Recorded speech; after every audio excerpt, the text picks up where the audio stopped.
a chef or restaurateur that is curious about how to turn your restaurant into a well-oiled machine, this episode is for you. Today, we are talking with Simon Zaturka, the Culinary Mechanic, about transforming your restaurant into a streamlined operation, nurturing your team's growth through effective teaching, and how to go from burnout to entrepreneur. Welcome to the No Hesitations podcast, the show where restaurant leaders learn tools, tactics, and habits from the world's greatest operators. I'm your host, Kristen Marvin with Solutions by Kristen. I've spent the last 2 decades in the restaurant industry and now partner with restaurant leaders to help them overcome burnout, increase retention, reignite their passion, and drive successful businesses. This podcast is sponsored by Schedulefly. Schedulefly provides a simple, web-based and app-based restaurant employee scheduling software backed by legendary customer service. If you're using pen, paper, Excel, or a fancy scheduling software with tons and bells of whistles that you don't use, Schedulefly is perfect for your business. When I was a regional manager handling 7 locations, Schedulefly was our go-to for scheduling. It's hands down the easiest platform I've ever worked with. And their employee communication tool, awesome for shooting out mass messages about crucial restaurant updates. Visit schedulefly.com and mention No Hesitations Podcast to get 10% off. Simon has spent the last 3 decades in the kitchen and is now on a mission to help chefs grow their leadership and restaurateurs to improve their culture, systems, and profit with the help of his company, Culinary Mechanic. Simon, I'm so excited to welcome you to the show today.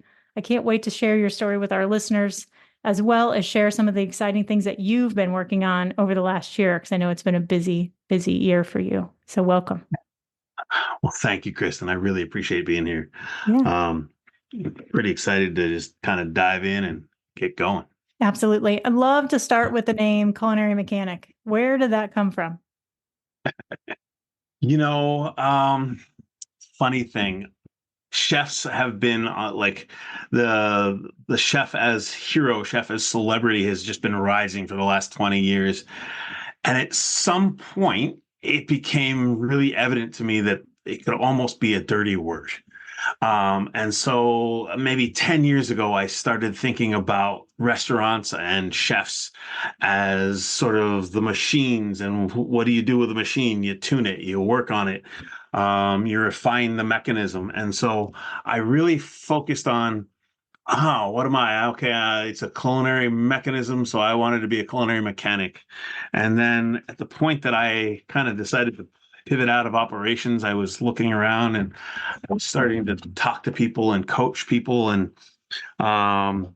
I thought, gosh, what am I going to call this? And, I want to be legit, want to be grown up. You want to have a company, it needs a name. What am I going to call this? Oh my God. And one day I went, oh my God, of course, there it is. It's Culinary Mechanic. And I think that for me, it's becoming almost an ethos. It's how do we remove some of the, for lack of a better term, the hullabaloo? How do we make it nuts and bolts where like you understand that you got to be organized enough to store the food. You got to buy the food. You got to prep it. And then it's all got to go out in a timely fashion and it's all a machine. So I think for me, it's just being humble enough to say we're taking the machine that is the restaurant and we're tuning it up and making it go as fast and as smooth as possible. I love that. And so, it's kind of it's been my mindset of just, how do I optimize a machine? How do I help people to do that? And so it helps me break big processes down into little ones when you start to think about what each piece does. So it's a mindset, it's a way of life, it's all that great stuff. And it's the name of my company, which has become a virtual restaurant advisory firm, right? We're straddling the line between consultant and coach, and just trying to help people operate a little better. I love it. And I know the listeners can't see this, but your logo is an awesome gear, which you can see a lot on LinkedIn. But I love that, tuning up the nuts and bolts and turning it into a well-oiled machine. That's everyone loves to work in a restaurant that's a well-oiled machine, don't they? So much more fun. So much more fun. So So much more fun. you've been in kitchens for 30 years. Where did you And a little learn? more, yeah. Okay. Where did you Gosh, learn, about this well-oiled machine? I learned, I feel like so many others, a lot of where I learned about great running restaurants was by working for, pardon the expression, but shitholes. I worked in places that were just that I am so proud to have been a part of, but oh my God, were they dysfunctional, and they weren't organized, and there was chaos, and and there was just like this din of loud clanging, and all this stuff would happen. I started cooking in New Mexico in 1990, 89, somewhere in that little area.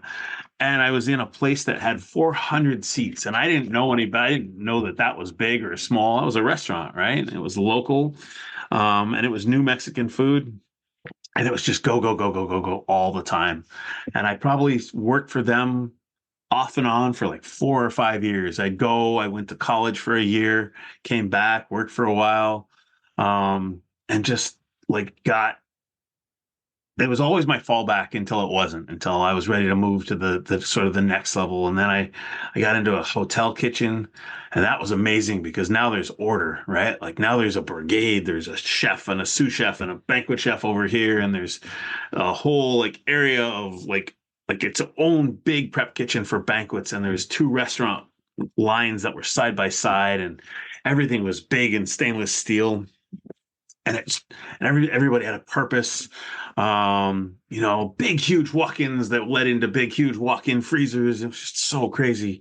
And then just keep going forward, right? Like just boom, boom, boom. All of a sudden one day I said I'm going to leave New Mexico, and I went to Florida, and I found myself in another hotel, and just one after the other just kept moving. I did a small stint in Provincetown, Massachusetts in 1997, where I was the chef of the restaurant. What a joke. Oh my goodness. I was 23 years old. I was not ready to be the chef. I didn't really even know what that meant, other than I had creative control and I had a couple specials every day. Um, but like I learned what didn't work. I started to learn like, oh, I am not ready. Right. Like and so I pulled back, and I went back to cooking, and I went back to Florida for a while. And so as much as I learned, in the early days, as much as I learned about good, I learned about, oh, not so great, Yeah. And then I moved to California, and I feel like when I moved to California, like the knob went from 9 to 10, and maybe even 10 and a half. And all of a sudden the professional level just went up. And now I'm in kitchens where they're yelling and screaming, but amazing things are happening. Chefs are on the line, and they're pumping out food. And I was in LA, so it's just celebrities everywhere, and everybody's a VIP. Oh, there's a VIP, and the chef would scream, "Everybody's a fucking VIP." And it's like, oh, okay, everybody's VIP, so everything's got to be great. And I think that was where I really started to see that the chefs that I worked for that were the most successful were the ones that leveraged their people, that they knew how to garner influence, they knew how to make connections, and they used those connections at the same time to also like really keep an eye on things. And I worked for a guy that he'd go around, and I thought it was a nifty thing that he said good morning to everybody. But what I learned was, not only was he saying good morning to everybody, he was also looking over their shoulders, seeing what their station looked like. He was looking them in the eye and going, "Oh, Jimmy's got a hangover. This is going to be a rough day on saute." And he'd pull the sous chef and go sit on Jimmy. He's gonna burn up. Or gosh, we had a slow night. There's a lot of prep on the line. Let's really make sure that freshness is everything. But learning those little things, right? I worked for a chef, and he would spend it 45 minutes before he ever really talked to anybody in the walk-in. And I was like, what is he doing? And he would touch everything. He would walk through, and he would just put his hand on a bin of lettuce, and he'd look at it, and he'd put it back up, and he'd just square everything up. So when he walked out of the walk-in, it was in perfect shape. but that wasn't the thing that he was doing. What he was doing was taking visual inventory. Yeah. Right. And so again, it's starting to learn like these great habits that start to make the gears move, and so continuing all along that sort of mindset was like, again, it's the people, right? Yeah. The guy who yells, he gets results for a couple days. The guy who calms down and just remembers to meter his speech and speak clearly, people are just like, oh wow, that's amazing. He's so calm and everything's crazy. And it's like understanding the people aspect.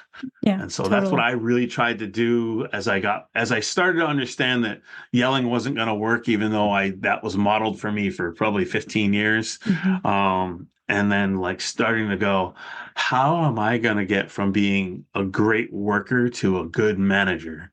And so I think that was a lot of how I formed, what eventually became Culinary Mechanic and what I teach now. And now like, sort of my own personal mantra is they just want to be led, Yeah. right? And I think that you talk about I listen to this podcast and I read your content, and it's about leadership, and it's so funny to me that like there's all this stuff and there's all these great things, but at the end of the day, I think if you just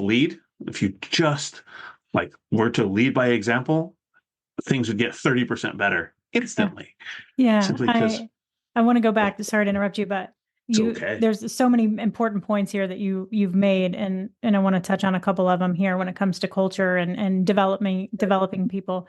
You had mentioned early on that, when you started out as a young chef, you thought it was all about the creative freedom and all about the menu. And I've experienced that a lot in my career too, promoting chefs from within, line cook, ready to become a sous.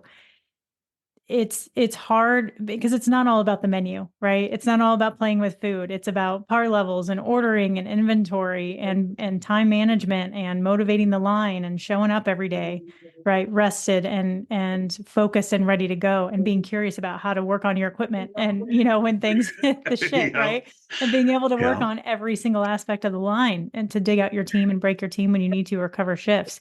How did you cultivate those younger chefs when you were in the kitchens? How did you grow them? How did you develop them? I, I think I started by going, hey, I need this, I need that. And then I started to realize if I asked rather than told, first of all, things are going to get easier, right? And so I developed this idea of managing in or managing out. And I never wanted to be managing out because managing out was always at arm's length. So for me, it was like, for lack of a better term, it was like a big hug, right? I always wanted to pull everybody in so that we were all working on the same thing and all working together. And I would explain to people that if they listen to me, their job's going to get easier because I'm not interested in making it harder. At no point am I going to go, hey, I'm going to make your life tougher, right? Like my goal is to teach so that you get better. And then at some point I realized, gosh, the more I teach and they get better, the more I get better. And that just kind of became a big circle for me. And so I would teach people to move up. And then, of course, it's like, all right, so you're the dishwasher, but now you can prep. I'll pay you a little more if you prep more. And then how about if you go find a buddy and bring them in, and then they'll wash dishes and you can prep.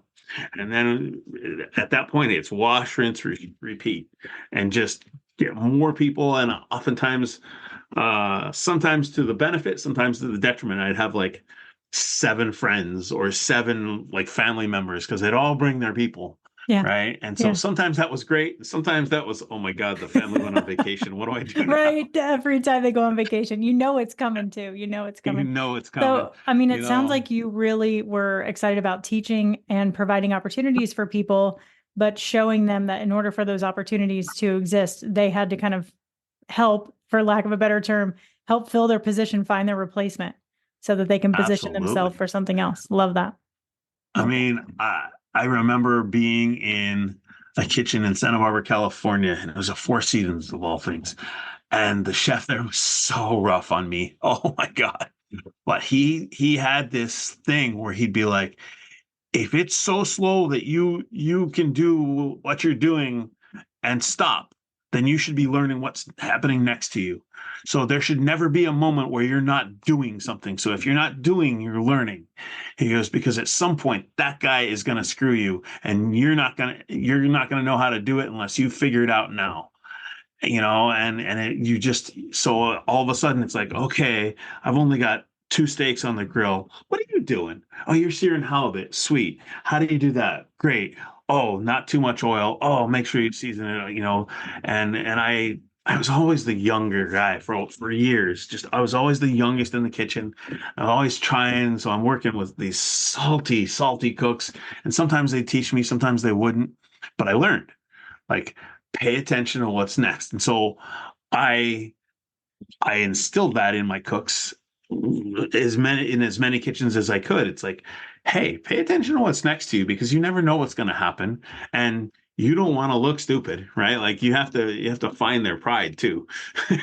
Totally. Nobody wants to look stupid, and guess what? If you can work every station on the line, you probably get to pick A, what station, B, what schedule, and then beyond that, like, who do you, well, I work best with that guy. So if you're the best, what am I going to do? I'm going to promote your well-being over somebody else who's not taking care of me nearly as well. And it becomes this meritocracy over and over and over. Yeah. And so I just always tried to, like, give people something to strive towards. Love it. I love it. They could see what was in front of them. Mm-hmm. That's great. What was the highlight of your career? Ooh. I mean, I think there was a point in 2009 or 10, and I had two rock star sous chefs, and then they took one away, and that AM sous chef sort of became just my sous chef. Like, it was just two of us, and we kept the same results, right? Profits were still going just the way they had been. Customer satisfaction was real high, because it was a corporation, so they were measuring all that stuff and they were giving you that feedback. So profits were good, people were happy, guest satisfaction was happy. It was only him and I'd had two in the past, and my team sort of rallied to the cause, and a couple of guys who were real close. They were just rock stars, but they wanted to be lead. They just did all the little things. And then I got a knock on the door from one of the regional directors, and he said, "I'm taking your sous chef because he's ready to be a chef." And I was like, at first I thought, oh man, I thought, okay. And so we went on the hunt, and they gave me a month or two to find a new guy, and I found a new guy. We got him in, we got him trained, and the results stayed the same, right? Like, the profit was there, the guest satisfaction was there. I was super proud of the food on a daily basis. And I thought to myself, I'm leading. I can take out a big piece, and I'm still leading, and we're still doing well. And my team is supporting the new piece and I thought, this is what you're supposed to do. This is like what it's supposed to be. Like, you're supposed to be able to, like, take out a section of it or a piece, and it still goes. And I could, within a few weeks, I mean, I'm not going to say it was perfect, but within a few months, I was able to get back to my regular schedule, and I go home, and, like, place didn't fall apart, didn't burn down. I love that. Felt like I was winning. Yeah. I mean, there's such an important lesson here, right? As so many restaurants are still struggling to get staffed. And I think the awesome thing about that story is that you could have looked at that as a low point and said, now I'm fucked. I'm short staffed. I've just lost one of my managers. What am I going to do? How are we going to both work all these hours and maintain these standards? And yet you saw it as an opportunity to rally your team and to excel. And that, it sounds like that's exactly what happened. And then, of course, your sous chef got promoted, which is the goal, right? That's what every great leader wants, even though that transition is always a little sticky. But, because the new guy wasn't nearly as good as the old guy, right? And there was a reason he was getting promoted, but he was good, and he listened. And what was most important was that he trusted me enough to trust my team. Right? My team wouldn't let him down, because they weren't going to let me down. they were pretty after at that point they'd been with me for probably 4 years, and it was one of those like, okay, here we go. This is That's the next awesome. thing. Well, what do Um, you think was the key to retaining your team for 4 years? That's a long time. um I dumb luck. No. No, no, no, no. I mean, like I could probably tell you some stuff, and some of it is just we tried to pay a decent rate, and I always tried to make it a safe place to go and just rock out. I or somewhere along the way, somebody said to me, like, "Oh, leave your baggage at the door," and I kind of didn't love that. I was like, that's implying some stuff, and I don't need to imply anything. How about this? When you walk into my kitchen, like everything that was bothering you today doesn't have to bother you because you don't have to worry about that. Like just come in and this is a good safe place and we're just gonna like bang out some food because this is a busy restaurant. I would say 450 was an average Thursday evening, and it got a little bigger from there on the weekends. And so the teams had to be, they had to be locked in and really ready to rock and roll. So I think because we were busy when and mind you, this is like 2008, 2009, 2010, when everybody in the country was like, there was red everywhere, red in profits, red in customer counts, and my customer counts stayed solid.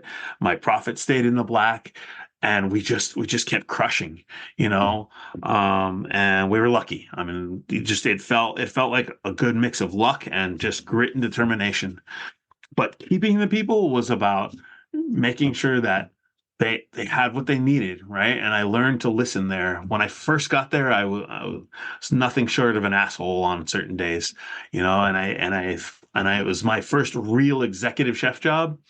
But I was like, okay, I'm going to do this. And then I learned real fast. If I just communicated more, if I just used like some magic words, just so you're aware, if I did that, then people knew what was going on and they knew what to expect, and it worked.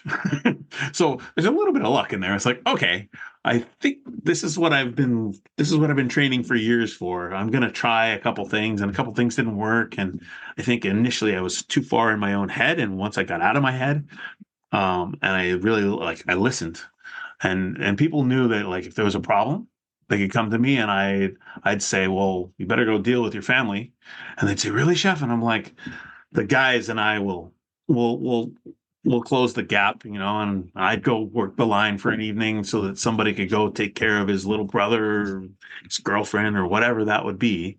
Um, and again, I think we created in that space and time a good safe place to go and like earn money and rock out and not have to worry about the outside world. Yeah, I mean, And I so love it. Sounds that's like you were so innovative in 2008, 2009. And we talk about this a lot in on the LinkedIn world, right? And with our clients, but a lot of the restaurants that are seeing really high turnover they have not created that safe environment like you did. And they're not remembering that th're hiring the whole human when they hire somebody, right? You can't yeah. that old school leave your shit at the door. I was brought up in that culture and it doesn't work. It didn't work then and it doesn't work now. And I think, people that are entering the workforce these days don't want that. They want to be able to show up however they're showing up and know that somebody's there to listen to them. And obviously, there's got to be a balance, right? You've got to get the work done, but you humanized everything about your team, which is just awesome. So kudos to you. I you know, call it being the product of hippie parents. I love it. So let's talk a little bit about where this idea for Culinary Mechanic came from. What was that transition for you out of kitchens into being a solopreneur? Holy cow. Let's see. Well, we had this little thing happen in 2020. And to call it a test of metal would be like for me an understatement. 2020 was okay, right? Like, oh gosh, what do we do? Like, I'm laid off, I'm back to work, I'm furloughed, I'm back to work. I think I had 2 layoffs that year. Going back to work in 2021. And I happened to be working for a company that had been really ramping up the to-go mechanism. Back in 17, 18, and 19, we spent countless hours refining all of the systems that worked for the Uber Eats and the DoorDashes and the Grubhubs and all of that stuff. And we got on with Toast and we got everything consolidated and integrated and all those things. And the company even had and I'm getting off track, but I promise I'll get back. They custom coded a printer that would give you little sticky little things that went on every single item, and it was this system that you're now seeing it commercially available, but back then it was like way ahead of its time. And so when we came out of the pandemic or came through it in 2021, we were so busy, but we'd lost 6 or 7 chefs out of the total 21. We had 7 restaurants, so every restaurant had a chef and 2 sous chefs, and we were down 7. By the end of 2021, I had trained 9 new sous chefs, trained or promoted, and I was running at like the proverbial chicken with my head cut off. It taxed everything I had, physically, mentally. I've had less than great knees for 30 years because of youth. And they were just hitting this point where my wife was like, really? You're really going to keep doing this? And so I kind of had her behind me, poking me a little bit, going, there's got to be a better way for you to make a living. There's got to be a way for you to make a living without being gone from the house for 50, 60, 70 hours a week.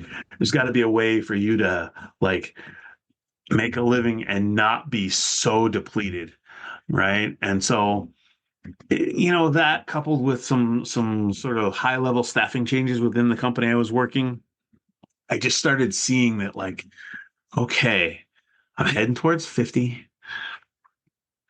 The body is not loving the current state of the ram and jam sort of thing. I'm not having fun. And this is where that's where it really stuck. Is my wife was saying, yeah, you're less than fun to hang around. I'm not having fun at work. And that was always something that was important to me for, at that point, 32 years. Like, no, I have fun at work. People have fun working for me. This isn't fun. I'm not seeing smiling faces. I'm grinding people. I'm going to make a change. And so finally, I think I just hit a real spot of burnout. And I knew it was there, but I didn't know how many layers of skin I'd burnt, right? So I figured it out at my wife's urging, but also knowing that it was the right thing for me. And so I took what was initially going to be, I'll take a month off and then I'll start looking for a job. And then my wife looked at me and said, how about if you take 2?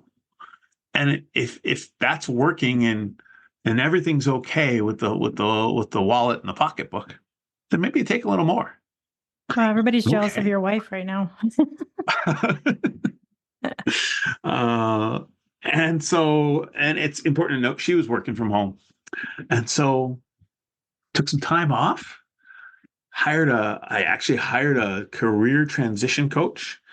I'll give a shout out to Happy Spectacular, and their whole thing is happy at work, spectacular life. And I had a coach and he just helped me kind of like sift through the rubble that was my brain at the time. And we talked about what my purpose is and was, and how that may have changed over the years, and the values that were important to me. And I kind of got clear about what I wanted, and I started looking for a job, and I was aiming towards like tech, right? I was aiming towards doing some customer success work for a tech company that was parallel or perpendicular to restaurant operations. Think Restaurant 365, even Toast I was looking at. And then, I don't know, the universe just kind of opened up and said, here, try this. And I got a phone call from a lady who said, I've been talking to her for a couple months. She was actually working for Toast, but she had a friend, and that friend was a consultant, and he was looking for somebody to cost a menu. And I got on the phone with him, and he's like, "Will you come talk to me, and maybe we can just get this project taken care of." He goes, I'm better with the high level stuff. I don't really, I'm not in the kitchen." He goes, "What I hear is you're real good with this stuff." And I said, "Well, I really like the numbers, so sure, let's do a thing." Got going, started asking questions, looking at the operation, just trying to understand what they were doing and trying to get all the information I needed to cost that menu. And in the process of asking questions, the owner of this company, who it happens to have 4 units, says, "You've really hit on some things that are not good about our operation, and I really like to work on them. Would you be willing to come do some more work with us?" And I was like, "Sure, why not?" And got going a month or two in. Again, universe tapped me on the forehead and said, "Here." And it was honest dumb luck. Like a guy I know that was a CFO. Somebody called him for some advice around, inventory management systems, and he said, you know, "I don't have any bandwidth to help you right now, but I know a guy who does." So I talked to this guy. Next thing I know, I'm working on the guy's POS system because he needed somebody to do that. And he wanted me to look around at his purchasing and look around at some of the other fundamental systems of his organization. And so I did, and gave him some answers and asked some questions and kept going. And then another person called and said, "Hey, would you be willing to come and talk to my chef and sous chef? They need some leadership, and I hear you're the guy to do it." And it was just another referral. And right about that time, we're now crossing like December 2022. It's like, okay, we're getting to the end. I've collected some money. I'm gonna have to figure out a thing. Like, okay.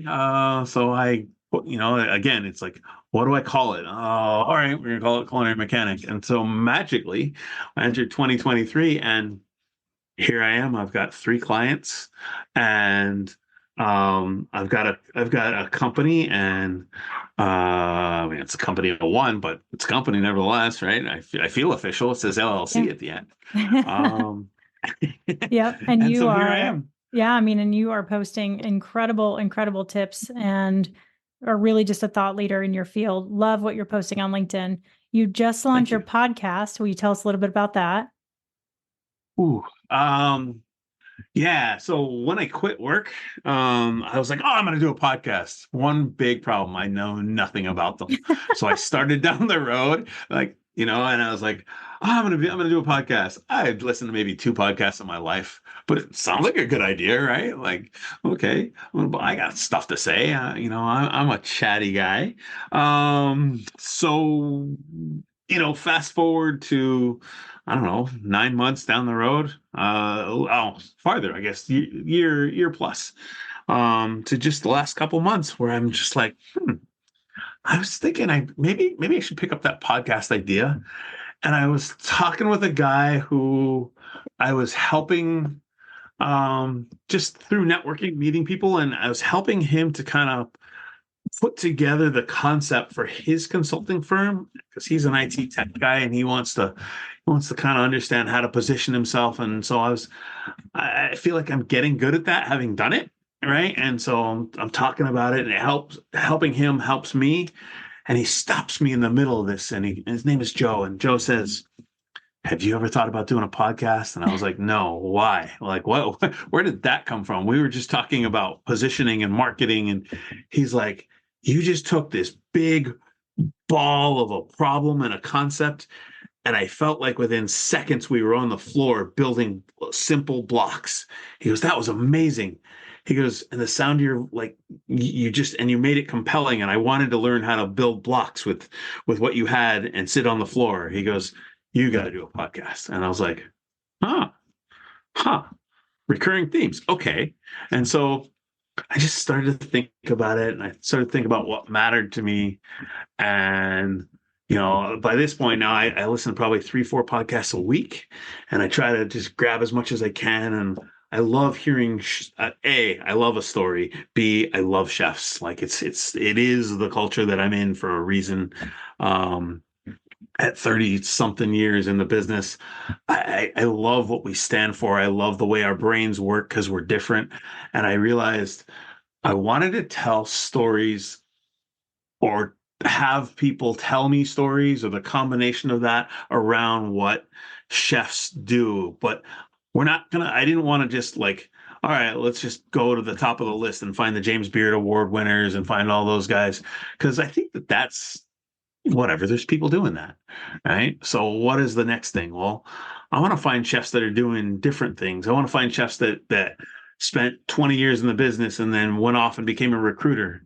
And like, how does the mentality of a chef, how does the ethos of a chef, how does all of that stuff translate into great work ethic in other places? How does being starting as a cook and moving along the line and then becoming a private chef or a country club chef, because no one talks about country club chefs, right? So we used to talk about country club chefs as that's how you go to retire. But I know a guy who's down in South Carolina, and he's running two of the most like progressive, innovative restaurants where they're doing current, up-to-date food because the folks are young enough to appreciate it, right? Because it's a younger community. And so that private club thing is evolving. And so there's just all these different like chef journeys, and that's what it's called. It's chef journeys. And that we're gonna highlight and talk about and help. Maybe it helps other cooks, other chefs understand what's possible. Maybe it takes the civilians in the world that have never been in a restaurant and helps them understand that there's more to life than just food where it's put together with tweezers and microgreens and fancy cool stuff, but like that there's chefs that are doing all sorts of things out there. And I think that's, I don't know, what's that show? Dirty Jobs, right? Like I want to be a mixture of Dirty Jobs and telling a chef story. Like just Nice. sort of there's more to it than celebrity chef. There's like Totally. the anti-glamorous thing. Yeah, I love it. So the podcast is called Chef's Journey. And where can listeners find your podcast? Ooh. All right. Just this past week I got it all. So like we're on Apple Podcasts and Google Podcasts and Spotify and Amazon. Wait, the way they say it, the way I always hear it is wherever you find podcasts. That's what I say. I love it. Right? Love it. And so it's there, but I'm also recording everything in video, and I'm dropping the interview episodes on YouTube. Nice. And so you can find my first couple episodes both on YouTube under Culinary Mechanic, is what you kind of need to search for. But they're there. Great. I intend to do a little bit. I think that my journey will kind of get thrown in there in solo episodes. I also have this concept for sort of the occasional episode of Uncle Simon's storytelling time, because there's just a ton of good stories about chefs and kitchens and the culture, for better or for worse. Absolutely. So will you talk a little bit more about who, again, for listeners listening to this, who's the ideal client for Culinary Mechanic? Who do you want to help? Wow, that is such a good question. I really want to help the restaurant owner, the restaurant company proprietor. It's got a couple of restaurants, maybe it's 2 restaurants, 3 restaurants. Likely they don't have a corporate chef, but they maybe need somebody to guide their chefs along. I think it's really easy to have a couple restaurants and get things going, and well, not easy, but you got to get things going, and all of a sudden you're not seeing necessarily the best results, whether they be financial or for whatever reason, you hired the sous chef that wasn't 100% ready to lead, and now they're the chef, and they need a little help with their leadership Um, and perhaps they need just a little bit of coaching around like, hey, let's help you manage your time so that you have time to manage your people, so that can create a culture that like keeps people around.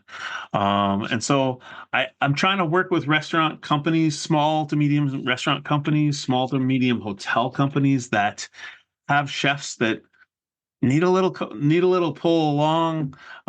Maybe you need a mentor figure to just make sure that they've got what they need to succeed. Um, you know, I think that almost anybody can run a restaurant when it's running well. Running it when it starts to sputter or do some weird things is altogether different. And I've got a wealth of experience where I've seen small ones and big ones and purple ones and funny ones and sad ones. Seen some great operations. I've also seen some really troubled operations. And so I think what I can bring to people is the ability to troubleshoot and help people get on the right track. Nice. Whether that's inventory management, writing a good recipe, or just, like, hey, be nice to people. Yeah. We need more of that in the world, don't we? Yeah. Well, Simon, can't thank you enough for coming on the show.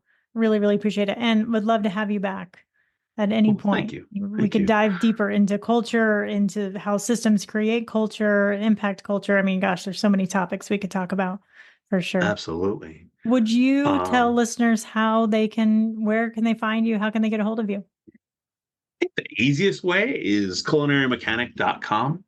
I'm on LinkedIn every day, what seems like all day, but it isn't really. So if you want to find me on LinkedIn, that's really easy. You can go to my website, and kind of check out the fun stuff we're doing there. There's links to the podcast from there.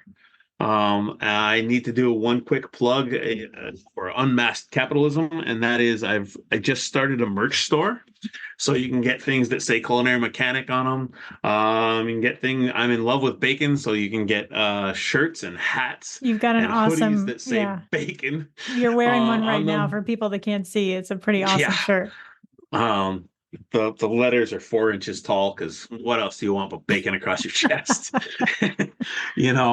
And so that's the easiest way to find me is culinarymechanic.com or on LinkedIn.